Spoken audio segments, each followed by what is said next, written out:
Okay, तो currently लो के नीचे लो लगने के बाद एक बायर्स का रिवर्सल कैंडल आया है और कैंडल ने गैप अप किया है और पहले कैंडल ऊपर गई है, 100 के लेवल को टच किया है, इसलिए मैंने इधर से पुट ऑप्शन की ट्रेड प्लेस किया है। अब और एक बात नोटिस करना, डाउन ट्रेंड है, कैंडल ऊपर फाइट लूज़ कर दिया था 100 के लेवल पर और कैंडल नीचे आई है, गैप अप किया है, नीचे गैप अप हुआ है। डैट मीन्स पीवीएस कैंडल की क्लोजिंग पर एक बायर्स का पोजीशन है, पहले कैंडल ऊपर गई है, सेलर्स के पोजीशन को टच किया है डाउन ट्रेंड में, इसलिए मैंने इधर से पुट ऑप्शन की ट्रेड प्लेस किया है। थोड़ा सा मार्केट का स्टोरी देख लेते हैं। वैसे मार्केट बहुत अच्छा है। अब जनरली मैं इस चैट पर ट्रेड नहीं करता, बात को समझना है, पर मार्केट बहुत अच्छी मिली है। क्यों बहुत अच्छी मिली है? प्रीवियसली सेलर्स का मोमेंटम है, उसके बाद बायर्स का एक मोमेंटम बना जो बहुत वीक है, उसके बाद फिर से सेलर्स का मोमेंटम बना और उसके बाद बायर्स का 2 कैंडल, फिर से करेंटली सेलर्स का एक स्ट्रॉन्ग मोमेंटम बना। लो के नीचे लो लगाए, एक कैंडल रिवर्सल आई है, टारगेट लोअर हाई था पर कैंडल की साइकोलॉजी रिवर्सल थी रिएक्शन के अकॉर्डिंग, इसलिए मैंने इधर से रिवर्सल का ट्रेड प्लेस किया है। करेंटली कैंडल का आप लोग रिएक्शन देख सकते हो। ओके, करेंटली कैंडल में एक गैप डाउन हुआ है हल्का सा और कैंडल पहले नीचे आई है। सो इस कैंडल पर तो ट्रेड नहीं होगी। क्यों नहीं होगी? क्योंकि ये कैंडल पहले नीचे आ गई है। अब इस कैंडल की साइकोलॉजी के हिसाब से इस कैंडल को कंटिन्यू करना चाहिए, पर बायर्स का लेवल कौन सा है? 80 का लेवल है। क्या इस लेवल को अभी तक सेलर्स ने ब्रेकआउट कर पाई है? नहीं। और कैंडल पहले नीचे आई है, तो इसलिए मैं इधर से ट्रेड प्लेस नहीं करूँगा। डेफिनेटली बात को समझना है। अक्सर बायर कहाँ से आती है, वो बायर्स का एक सोर्स होता है, सो वो चीज़ आपको दिमाग में रखना पड़ता है। ठीक है भाइयों, तो उसी तरीके से आप बायर्स वाला पोजीशन अच्छे से ऑब्जर्व कर पाओगे। करेंटली कैंडल का आप लोग रिएक्शन देख सकते हो। ओके, करेंटली कैंडल में एक झटके में सेलर एंट्री की है। ओके, इस कैंडल पर एक रिवर्सल का ट्रेड प्लेस होगा, मैं इधर से एक रिवर्सल का ट्रेड प्लेस कर दूंगा। क्यों रिवर्सल का ट्रेड प्लेस करूंगा? फाइट के अकॉर्डिंग कैंडल को तो विन होना चाहिए डेफिनेटली। जिसने लास्ट सेकेंड में इस कैंडल में फाइट देखा है, उन्होंने फाइट तो देखा है पर गलत देखा है। फाइट के पहले एक चीज़ हुई थी, उस कैंडल की जो रिएक्शन है वो एक एग्जॉशन रिएक्शन है। एग्जॉशन रिएक्शन क्यों? क्योंकि उस कैंडल के अंदर जो ट्रेंड बना है उसका एक रिटेस्टमेंट आना मैंडेटरी है। बात को समझना है। लास्ट सेकंड में कैंडल ने गैप डाउन किया है, कौन से लेवल को स्किप किया है? आप लोगों के लिए कोई भी लेवल नहीं है उधर, बस एक लोअर लो का लेवल है और प्रीवियस कैंडल की वीक होगी। पर मैं अक्सर राइट साइड में राउंड नंबर देखता हूँ और राउंड नंबर सब कुछ बता देती है। राउंड नंबर के अकॉर्डिंग उस कैंडल ने फेक ब्रेकआउट किया है डाउन ट्रेंड में, तो इसलिए सेलर इतनी जल्दी कंटिन्यू नहीं कर सकते। पहले कैंडल एक झटके में नीचे आ गई है, इसलिए मैंने इधर से कॉल ऑप्शन की ट्रेड प्लेस किया था और कैंडल ग्रीन बनी है। अब इस कैंडल की साइकोलॉजी, इस कैंडल ने गैप अप किया है लास्ट सेकेंड में, 80 के लेवल को स्किप किया गया और मैं इधर से पुट ऑप्शन की ट्रेड प्लेस कर दे रहा हूँ। क्योंकि एक तो इस कैंडल की साइकोलॉजी रिवर्सल है, दूसरी इस कैंडल ने जो गैप अप किया है वो कोई ट्रू गैप नहीं है। ठीक है, डेफिनेटली ये सारी जो चीज़ होती है मैं स्टेप बाय स्टेप मेरे एप्लीकेशन में समझा दूंगा। एप्लीकेशन शायद मैं लॉन्च कर दिया हूँ, ठीक है, ऑलमोस्ट मैंने सारी स्टूडेंट्स को एनरोल भी कर दिया है। उसका पहला जो चैप्टर आएगा लॉन्ग वीक, वो इसी कॉन्सेप्ट के ऊपर बेस होगा। ठीक है, उसका भाई इतना ईजी चैप्टर नहीं है। ठीक है, डेफिनेटली आप लोग चेकआउट करना, बहुत टफ चैप्टर है लॉन्ग वीक का। हर एक तरीके से मैं कैंडल के अंदर की टारगेट डिसाइड करना सिखा दूंगा कि कैंडल में कौन सा टारगेट होता है कलर चेंज के अंदर, और मार्केट को देखने का नज़रिया आप लोगों का चेंज हो जाएगा जब वो वीडियो आप लोग देखोगे। उससे पहले आप लोग इंट्रोडक्शन वीडियो देख लेना। ठीक है, ऑलमोस्ट मैं लेक्चर अपलोड कर रहा हूँ धीरे धीरे। ठीक है, करंट कैंडल का आप लोग रिएक्शन देख सकते हो। करंट कैंडल फाइट में विन किया है, पर इस कैंडल ने पहले नीचे टच किया है और एग्जैक्टली रेड कैंडल की लोअर वीक पर बायस की पोजीशन नहीं है, थोड़ा सा ऊपर है, तो मैं इस पर ट्रेड नहीं करूंगा। और एक बात डेफिनेटली समझना है, प्रीवियसली बायस को रिटेस्टमेंट बनाकर सेलर्स ने कंटिन्यू दिया था, उसके बाद बायस ने मार्केट में एंट्री किया था, तो उसके बाद फिर से सेलर्स ने उसको इंगल्प करके कंटिन्यू साइन दिया था, तो इसलिए मैंने उस कैंडल पर ट्रेड नहीं किया। क्योंकि उसके बाद भी बायर मार्केट में एंटर कर सकते थे, क्योंकि हर वक्त अगर बायर मार्केट में इंटरफेयर कर रहे तो इसका मतलब क्या है, बहुत जल्द एक बायर्स का मूव आएगी मार्केट की तरफ। ठीक है, वो दिमाग में रखना है। करंट कैंडल का आप लोग रिएक्शन देख सकते हो। पीवीएस रेड कैंडल के लोअर वीक पर एक बायर्स का पोजीशन है। ओके, करेंटली कैंडल ने गैप अप किया है, एग्जैक्टली कहाँ पर गैप अप किया है? उस वीक के ऊपर गैप अप किया है। हाँ, एग्जैक्टली उस वीक के ऊपर गैप अप किया है। मैंने इधर से कॉल ऑप्शन की ट्रेड प्लेस कर दिया है। अब देखो, एक बात समझना है, पीवीएस जो रेड कैंडल बनी थी उसके लोअर वीक पर बायर्स का पोजीशन था। क्यों था? क्योंकि कैंडल पहले नीचे गई है, फाइट लूज़ किया था। पर उसके बाद वाली कैंडल पहले नीचे नहीं आई थी और डाउन ट्रेंड में सेलर फाइट लूज़ भी कर दे तब भी सेलर कंटिन्यू कर सकते थे, इसलिए मैंने उस पर ट्रेड नहीं किया। पर उसके बाद वाली कैंडल जब नेक्स्ट रेड बनी पर नेक्स्ट कैंडल ने गैप अप क्रिएट किया। गैप अप कहाँ पर क्रिएट किया? प्रीवियस रेड कैंडल के लोअर वीक पर गैप अप हुआ है। सो डेफिनेटली वो एक बायर पोजीशन था और उसके ऊपर गैप अप हुआ है, इसलिए मैंने इधर से कॉल ऑप्शन की ट्रेड प्लेस किया है। ठीक है, बात को डीपली समझना है, मैं स्टेप बाय स्टेप सारी चीज़ें बता रहा हूँ। ठीक है, ओके। करेंटली कैंडल एक रेड कैंडल बन रही है, देखते हैं क्या बनती है नेक्स्ट कैंडल। ठीक है, ओके। कैंडल तो ऑलमोस्ट एक वीक सा ग्रीन कैंडल बनी है और कैंडल ने गैप अप किया है, इसलिए मेरी trade I think marginal safety की वजह से विन हो गई है। ठीक है, और डेफिनेटली बायर्स बहुत ज़्यादा वीक है, पर इस कैंडल की क्लोजिंग पर कोई भी एसएनआर नहीं है। ये बात आप लोगों को दिमाग में रखना है। एसएनआर मीन्स कोई लेवल नहीं है प्रीवियस ग्रीन कैंडल की क्लोजिंग पर, कोई राउंड नंबर नहीं है। प्रीवियस रेड कैंडल की लेवल ऊपर है, सो ये कैंडल ईजिली कंटिन्यू हो सकती थी। तो आप लोग को वो चीज़ दिमाग में रखना है। ठीक है, डेफिनेटली दिमाग में रखना है। और प्रीवियसली सेलर्स का मोमेंटम के बाद बायर्स का एक वीक कैंडल आया, उसके बाद बायर्स स्ट्रॉन्ग हो रहे, तो हमें अगर कंटिन्यू करना है तो बायर्स के लिए कंटिन्यू करना है। पर फिर भी हम रिएक्शन देखेंगे तभी बायर्स के लिए कंटिन्यू करेंगे, क्योंकि ओवरऑल ट्रेंड डाउन है। तो अगर डाउन का रिएक्शन आ जाए तो हम सेलर्स के लिए ही कंटिन्यू करेंगे। ठीक है, इस कैंडल पर फाइट हो रही है 80 के लेवल पर। डेफिनेटली थोड़ा वीडियो को रिवाइंड करके देखना, रिसेंट कैंडल में फाइट हो रही थी 80 के लेवल पर। कैंडल ऊपर जाने की कोशिश कर रही थी 80 के लेवल पर। बात को समझना है। मैं कैंडल की क्लोजिंग देख रहा हूँ, कैंडल पहले ऊपर गई है, मैं इधर से पुट ऑप्शन की ट्रेड प्लेस कर दिया हूँ। अब जो 80 है वो सेलर की पोजीशन है, पर कैसे सेलर की पोजीशन कंफर्म हुई? पहले कैंडल गई थी 80 के लेवल पर, एक बार जाने की कोशिश, 2 बार जाने की कोशिश, 3 बार जाने की कोशिश। डैट मीन्स कैंडल उधर जाना चाहती है, पर लास्ट में क्या कैंडल 80 पर क्लोज कर पाई या 80 के ऊपर? नहीं। डैट मीन्स अभी 80 पर कौन बैठे? अभी 80 पर सेलर बैठे, क्योंकि मार्केट में बायर सेलर को छोड़कर और कोई नहीं है। अगर बायर कंटिन्यू ना कर पाए उस जगह पर, ऑटोमेटिकली उस जगह पर सेलर की पोजीशन बन जाएगी। सो ट्रेडिंग को इजीली समझना है। ठीक है, डेफिनेटली हड़बड़ी नहीं है। ठीक है भाई, और बायर सेलर पोजीशन से पहले आपको फाइट उसके साथ ऐड करना चाहिए, और लॉन्ग वीक का एक कॉन्सेप्ट है जो मैं समझा रहा हूँ शुरू से ही, वो भी ऐड करना चाहिए, और कैंडल की क्लोजिंग। ओके, करेंटली कैंडल एक डोजी कैंडल बनी है, तो नेक्स्ट कैंडल बायर की बन सकती है। पर ओटीसी में मैं डोजी पर अक्सर ट्रेड नहीं करता, क्योंकि ओटीसी में डोजी मैनिपुलेशन करती है, ये बात दिमाग में रखना है। 100% कभी अमाउंट मत लगाना, ठीक है, डोजी के ऊपर।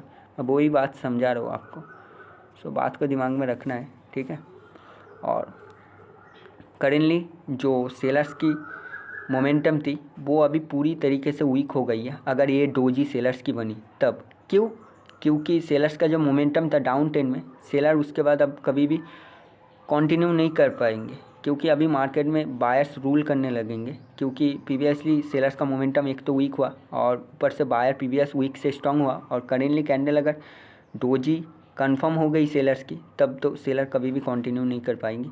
ओके, करंट कैंडल डोजी बनी है और उसके बाद वाली कैंडल ने गैप अप किया है, डैट मीन्स प्रीवियस कैंडल कोई डोजी है नहीं। बात को समझना है, स्मार्टली बात को समझना है कि प्रीवियस कैंडल कोई भी डोजी नहीं है। प्रीवियस कैंडल एक ग्रीन कैंडल है, जैसा मैंने एनालाइज के अकॉर्डिंग सोचा था। ठीक है, तो करेंटली कैंडल ऊपर गई है, मैंने पुट ऑप्शन की ट्रेड प्लेस किया है। अब एक बात डेफिनेटली समझना है, प्रीवियस जो डोजी बनी है वो डोजी कहाँ से रिजेक्ट हुआ? 80 के लेवल से। मैं अक्सर शुरू में आप लोगों को एक कॉन्सेप्ट समझा रहा था कि बायर कहाँ से आते हैं, वो बहुत ज़्यादा इंपॉर्टेंट है। जो प्रीवियस ग्रीन कैंडल बनी थी उसमें सेलर कहाँ से एंट्री किया था? 80 के लेवल पर। जो फर्स्ट डोजी बना, क्या 80 के लेवल को ब्रेक कर पाई? नहीं।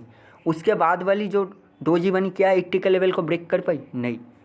डैट मीन्स अभी भी सेलर बैठे 80 के लेवल पर। अगर 80 के लेवल का ब्रेकआउट हो जाए, उसके बाद उस डोजी के अपर वीक पर फिर से एक सेलर का पोजीशन क्रिएट होगा, जिसको हम नेक्स्ट सेलर की पोजीशन बताएंगे। बात को समझना है। करंट कैंडल अभी जाकर 80 के लेवल को ब्रेकआउट किया है, पर नेक्स्ट कैंडल ने गैप डाउन कर दिया है। सो ये कैंडल डेफिनेटली सेलर्स की बन सकती है।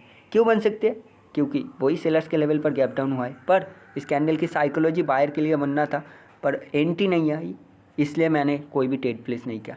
और कैंडल पहले एग्जैक्टली नीचे चली गई थी, इसलिए मैंने सेलर्स के लिए भी ट्रेड प्लेस नहीं किया। डेफिनेटली बात को समझना है, डाउन ट्रेंड है, मैं दे सकता था पर मैंने नहीं दिया। क्यों नहीं दिया? क्योंकि मुझे अक्सर बायर सेलर पोजीशन से ट्रेड प्लेस करना अच्छा लगता है, ताकि मेरा ट्रेड विन हो। मैं दे सकता हूँ ओपनिंग से, पर अगर मेरी लॉस हो जाए, मैं उस जगह पर अपना इमोशन खो दूंगा। सो इसलिए मैं अपनी मार्जिनल सेफ्टी अपने पास रखता हूँ, ठीक है। डेफिनेटली बात को समझना है। करंट कैंडल का आप लोग रिएक्शन देख सकते हो। ओके, करंट कैंडल ने स्किप कर दिया है 000 को, राउंड नंबर को, और ये कोई स्किप नहीं है, ये कभी भी इतना बड़ा कोई स्किप नहीं होता। डेफिनेटली फाइट चल रही थी, उधर गैप डाउन हुआ है, पर ये कोई स्किप नहीं है, याद रखना है, ठीक है। मैं इस कैंडल पर एक बायस के लिए ट्रेड प्लेस कर दूंगा। मैं थोड़ा सा ऑब्जर्व कर रहा था कि कैंडल की ओपनिंग कहाँ पर है। मैं अक्सर ओपनिंग देखता हूँ कैंडल की, कैंडल के ऊपर कर्सर रखकर। आप लोग सोच रहे हो कि कैंडल के ऊपर कर्सर रखकर क्या देख रहा हूँ, लेफ्ट साइड में ओपनिंग, क्लोजिंग, हाई, लो सब कुछ देखना पड़ता है मुझे। मैं कैंडल स्टिक पूरा ऑब्जर्व करता हूँ, ठीक है। डेफिनेटली बात को समझना है। और कैंडल की रिएक्शन मैं फुल्ली देखता हूँ, और कैंडल नेक्स्ट कैंडल कहाँ से ओपन होती है, पहले कहाँ जाती है, वो सारा कुछ मुझे देखना पड़ता है। रिएक्शन ट्रेडर को ये सारा कुछ देखना पड़ता है। डेफिनेटली जो लोग नॉर्मली लेवल्स पर ट्रेड करते हैं वो उनको मैं पकड़ता भी नहीं हूँ, ठीक है, ट्रेडर की कैटेगरी में। तो बात को दिमाग में रखना है। और जैसी मेरी बाइनरी की नॉलेज है, मैं फॉरेक्स में भी ऐसे ही नॉलेज इम्प्लीमेंट कर दूंगा, ठीक है। डेफिनेटली समझना है, क्योंकि जितना अच्छा आपका चैट ट्रेडिंग होगा उतना अच्छा आप फॉरेक्स में इजीली चैट को समझ पाओगे, कॉन्सेप्ट को समझ पाओगे। अगर आप नॉर्मल कॉन्सेप्ट को समझने में ही बहुत ज़्यादा हेडेक कर रहे हो, आपको मुश्किलें आ रही है, तब भाई फॉरेक्स मार्केट तो आप भूल ही जाओ, क्योंकि जनरली बाइनरी ट्रेडिंग बहुत ईजी है फॉरेक्स से, ठीक है। डेफिनेटली बात को दिमाग में रखना है। एक बात समझना है, प्रीवियसली एक ग्रीन कैंडल बनी थी ऊपर, उसके बाद एक आउटसाइड बार बना है, और ये आउटसाइड बार की जो जोन है, सेलर्स की जो पोजीशन है, वो काम करेगी। क्यों काम करेगी? क्योंकि उधर नीचे एक फेयर वैल्यू गैप है। डेफिनेटली ये बात दिमाग में रखना है, ठीक है। अब मैं क्यों बता रहा हूँ, क्योंकि बहुत सारे लोगों को आउटसाइड बार का जो जोन होता है वो पता नहीं होता कि क्यों काम करते हैं। बहुत सारे मेंटर है ऐसे, बहुत सारे तो दावा करते हैं कि मेंटर है, बस, ठीक है, दिमाग में रखना है। और करेंट कैंडल अभी जाकर 40 के लेवल के ऊपर क्लोज हुई है, पर इस कैंडल पर मुझे बायस के लिए ट्रेड प्लेस करना है। कहाँ से करूँ? अब इस कैंडल पर एक मारूबुजू एंट्री आ चुकी है। डेफिनेटली बात को समझना है, इस कैंडल पर एक मारूबुजू एंट्री आ चुकी है। अब ये कैंडल अगर पहले नीचे आ जाए, अभी आ गई है, मैं कंटिन्यू का ट्रेड प्लेस कर दूंगा। करंट कैंडल वीक हो गई थी, बात को डेफिनेटली समझना है। उसके बाद 40 के लेवल को ब्रेकआउट किया, और उसके बाद करंट कैंडल सीधा ऊपर निकल गई, और ऊपर निकलने के बाद पहले जाकर सेलर के पोजीशन को टच किया ग्रीन कैंडल का अपर वीक पर उस पोजीशन को कुछ सेकंड होल्ड किया। और वो टाइम फ्रेम आपको जानना जरूरी है। टाइम फ्रेम के अकॉर्डिंग अगर कैंडल होल्ड कर दे तो एक मारूबुजू एंट्री में कन्वर्ट हो जाती है। और मारूबुजू एंट्री हम इधर क्यों देखते, क्योंकि प्रीवियसली जो वीक था ग्रीन कैंडल में, वो एक सेलर का पूरा डाउन ट्रेंड था। तो पहले उस कैंडल को ब्रेक करना ज़रूरी था, उस डाउन ट्रेंड को। उसके बाद आप इजीली बायर के लिए ट्रेड कर सकते हो, क्योंकि उस कैंडल में कभी भी सेलर का रिएक्शन नहीं आएगा। डेफिनेटली बात को समझना है, ठीक है। और एक बात दिमाग में रखना है, अभी मार्केट में फाइट चलेगी। क्यों फाइट चलेगी? ऊपर एक ऑर्डर ब्लॉक है, ऑर्डर ब्लॉक के नीचे एक फेयर वैल्यू गैप होता है। अगर फेयर वैल्यू गैप के अंदर फाइट चल रही है, इसका मतलब क्या है? बायर इंटरेस्टेड नहीं है मार्केट में। अगर बायर इंटरेस्टेड होते तो एग्जैक्टली वो सेलर को आने नहीं देते, फेयर वैल्यू गैप से सीधा कंटिन्यू कर देते लोअर हाई तक, ठीक है। डेफिनेटली इस बात को दिमाग में रखना है। करंट कैंडल की फाइट चल रही है, करंट कैंडल को कोशिश किया जा रहा है 35 के लेवल के ऊपर रखने के लिए, ठीक है। डेफिनेटली बात को समझना है। ये कैंडल क्लोज हुई है अप टू डाउन एग्जैक्टली 35 पर, इसलिए मैंने इस कैंडल पर एक रिवर्सल का ट्रेड प्लेस किया है। अब देखो एक स्टॉक जोन है। क्यों स्टॉक जोन है? आप लोगों को लग रहा है कि एम है, पर एग्जैक्टली एम नहीं बनी, ठीक है। डेफिनेटली बात को समझना है। यहाँ पर एम तो बनी है, पर कैंडल जो क्लोजिंग हुई है वो कुछ सही तरीके से क्लोज नहीं हुई। अब इधर रेड गिन चल रहा है, इसलिए मैंने एक ग्रीन के लिए ट्रेड प्लेस किया है। जहाँ पर जो मार्केट चलता है उस पर मैं ट्रेड प्लेस करता हूँ। अब एम तो काइंड ऑफ बना है, पर एम का मतलब ये नहीं है कि मैं हर वक्त कंटिन्यू का ट्रेड प्लेस करूँ। डेफिनेटली बात को समझना है। कैंडल की क्लोजिंग पर एक लेवल है, और कैंडल किस तरीके से क्लोज होती है वो भी मैटर करती है। अप टू डाउन क्लोज हुई है, इसलिए मैंने इधर से एक रिवर्सल का ट्रेड प्लेस किया है। और एम का मतलब नहीं है कि प्राइस एक्शन के अकॉर्डिंग मैं हर वक्त कंटिन्यू का ट्रेड प्लेस करूँ। अगर रिएक्शन बोले मुझे कंटिन्यू करने का, प्राइस एक्शन रिएक्शन दोनों को मिलाकर मैं ट्रेड प्लेस करूँगा। और करंट कैंडल को आप लोग देख सकते हो, अभी तक फेयर वैल्यू गैप का ब्रेकआउट नहीं हुआ, ठीक है। करंट कैंडल को आप लोग डेफिनेटली देख सकते हो क्या बनती है, उसके बाद डिसाइड होगा कि नेक्स्ट कैंडल क्या बनती है। ओके, करंट कैंडल एग्जैक्टली जाकर 60 के लेवल को ब्रेक किया है, आई थिंक उसके थोड़ा सा ऊपर क्लोज हुई है डेफिनेटली, या एग्जैक्टली 60 के लेवल पर। सो बात को याद रखना है। अगर कैंडल 60 के लेवल के ऊपर एंट्री दे दे मुझे, मैं कंटिन्यू का ट्रेड प्लेस करूँगा। पर कैंडल एग्जैक्टली इतनी बड़ी बन चुकी है, मुझे देख के लगता नहीं कि कैंडल एंट्री देगी। और करेंटली अगर ये सेलर्स की कैंडल बन गई, सो नेक्स्ट सेलर की कैंडल डेफिनेटली पक्की होगी, क्योंकि इधर बायर्स को ट्रैप किया गया। अब बायर्स को किस तरीके से ट्रैप किया गया, बात को डेफिनेटली समझना। बायर्स का मोमेंटम वीक हुआ, सेलर्स के एक कैंडल आया, बायर्स ने कंटिन्यू दिया, प्रीवियसली फिर से सेलर्स मार्केट में एंटर कर गए। मतलब उसका मतलब क्या है, सेलर लोअर हाई को ब्रेक नहीं करने देना चाहते। सेलर नहीं चाहते कि लोअर हाई का ब्रेकआउट हो, ट्रेंड कभी भी चेंज हो, और सेलर 2-3 बार मार्केट में एंटर कर रहे। तो इस कैंडल पर मैंने एक पुट ऑप्शन की ट्रेड प्लेस किया है। अब ये कैंडल क्लोजिंग फाइट विन कर लिया था, पहले कैंडल ऊपर गई है, और इस कैंडल की जो साइकोलॉजी है वो एक कॉन्टिन्यूशन है, क्योंकि एक्चुअल जो सपोर्ट है वो ग्रीन कैंडल की लोअर वीक पर है। अब ये कैसे मैंने फाइंड किया, यही तो कमाल है ना वो लॉन्ग वीक की।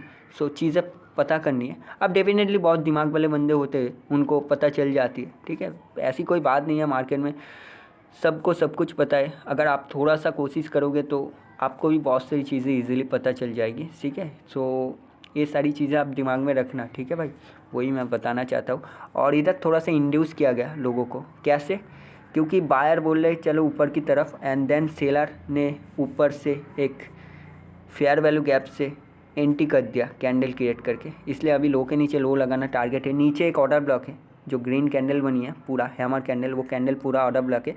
और कैंडल ने लास्ट में फाइट लूज़ किया है और गैप अप हुआ है।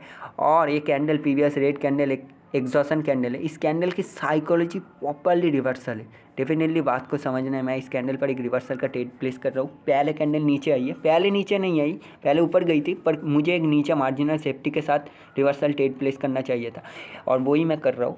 क्योंकि कैंडल फाइट के अकॉर्डिंग लूज़ किया है, कैंडल जहाँ पर बायर्स चाहते थे उधर गैप अप हुआ है। उससे भी पहले कैंडल का रिएक्शन बता दिया था कि कैंडल ने फेक ब्रेकआउट किया है, और उस कैंडल के अंदर जो ट्रेंड बना है डाउन, उसका एक रिटेस्टमेंट आएगा। डैट मीन्स पूरा जो सेलर्स का कैंडल बना है वो एक एग्जॉशन कैंडल है, और वो भी कहाँ पर बनी है, एक ऑर्डर ब्लॉक के अंदर जो बायर की पोजीशन है। तो रिएक्शन बोल रही है बायर बनेगी, प्राइस एक्शन के अकॉर्डिंग बायर की बन सकती है, क्योंकि लेफ्ट साइड में एक ऑर्डर ब्लॉक है।